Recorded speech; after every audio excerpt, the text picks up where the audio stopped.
बिस्मिल्लाहिर्रहमानिर्रहीम, अस्सलाम वालेकुम।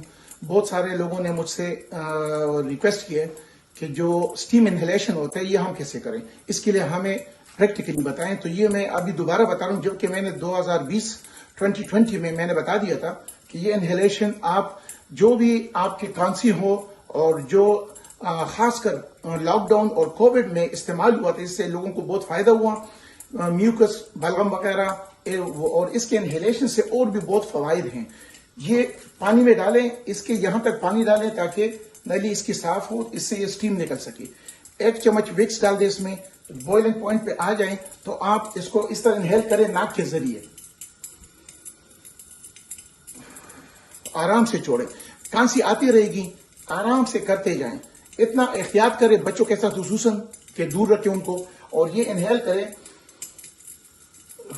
इस तरह छोड़ें। तो अगर खांसी आए, जब तक खांसी खत्म ना हो जाए इसको न छोड़ें। तकरीबन 8-10 मिनट का मैक्सिमम 2-3 मिनट करें, खींचें इसको, फिर छोड़ें, और जब खांसी आराम से हो जाए फिर खांसी नहीं आएगी। इसके बाद ये दिन में 2-3 दफा करें, इससे इंशाल्लाह बहुत फायदा होगा। पहले भी हो चुका है और अभी भी। क्यों कि आजकल जो ये किम ट्रायल्स हो रहे हैं, geo engineering part of geo engineering है, आप आसमानों में देख सकते हैं बहुत सारा स्प्रेइंग, उससे मेटल टॉक्सिन और जो उससे नुकसान आ रहे हैं, रिस्पायरेटरी इश्यूज, लंग्स इश्यूज, खांसी में आ रहे हैं, वो इची आइज होते हैं, कानों में दर्द होते हैं, इससे बहुत सारी चीजें स्टडीज मौजूद है जिसके जरिए से ये आ रहे हैं।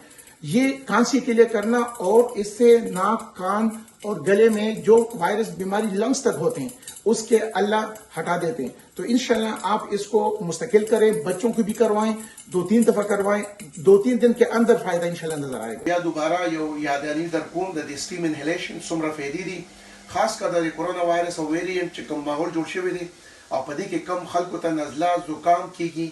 دا ایئر 2020 کې ماته شانتي ویکس هم تاسو اچولی شي. دا ویکس چې په دې کې واچوي، دې کې تاسو سره به نور هم ډېر ښکلی او محسوس کیږي. دې سره ساینسز کولی شي